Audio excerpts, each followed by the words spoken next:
ಪ್ರಪಂಚದಲ್ಲಿ ಎಲ್ಲವೂ ಕೂಡ ಫೇಕ್ ಫೇಕ್ ಫೇಕ್. ನಂಬಿಕೆನೇ ಫೇಕ್ ಆದಮೇಲೆ ಡಾಕ್ಯುಮೆಂಟ್ಗಳು ಫೇಕ್ ಹಾಕೋದ್ರಲ್ಲಿ ಯಾವ ಅನುಮಾನ ಇದೆ?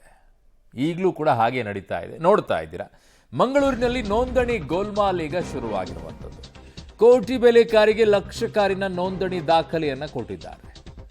ಐಷಾರಾಮಿ ಕಾರಿನ ದಾಖಲೆಯ ಬದಲಿಸಿ ಭಾರೀ ತೆರಿಗೆ ವಂಚನೆ ಮಾಡಿರುವಂಥ ದಂಧೆ ಈಗ ಬೆಳಕಿಗೆ ಬರ್ತಾ ಇದೆ. ಇದೇನು ಹೊಸದಲ್ವಲ್ಲ, ಹಿಂದಿನಿಂದ ಮಾಡ್ಕೊಂಡು ಬಂದಿದ್ದಾರೆ. ಬೆಳಕಿಗೆ ಯಾವಾಗವಾಗ ಬರುತ್ತೆ ಇದು. ಮಂಗಳೂರು ಸಾರಿಗೆ ಅಧಿಕಾರಿ ಉಸ್ತುವಾರಿಯಲ್ಲಿ ನಕಲಿ ದಾಖಲೆ ಸೃಷ್ಟಿಯಾಗಿದೆ. ಅವರಿಂದನೇನಾ?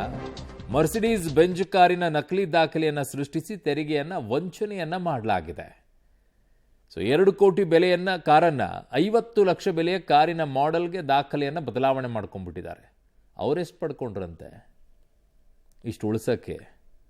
2.5 ಕೋಟಿ ಮೌಲ್ಯ ಹೊಂದಿರುವಂಥ ಮರ್ಸಿಡೀಸ್ ಬೆಂಜ್ AMG G63 ಅಂತೆ ಕಾರು, 50 ಲಕ್ಷ ಮೌಲ್ಯ ಹೊಂದಿರುವಂಥ Mercedes Benz GLA 200 CDA car. ಸದ್ಯ ಕಾರು ಸೀಸ್ ಮಾಡಿ RC ಬ್ಲಾಕ್ ಲಿಸ್ಟ್ ಮಾಡಿರುವಂಥದ್ದು ಸಾರಿಗೆ ಇಲಾಖೆ.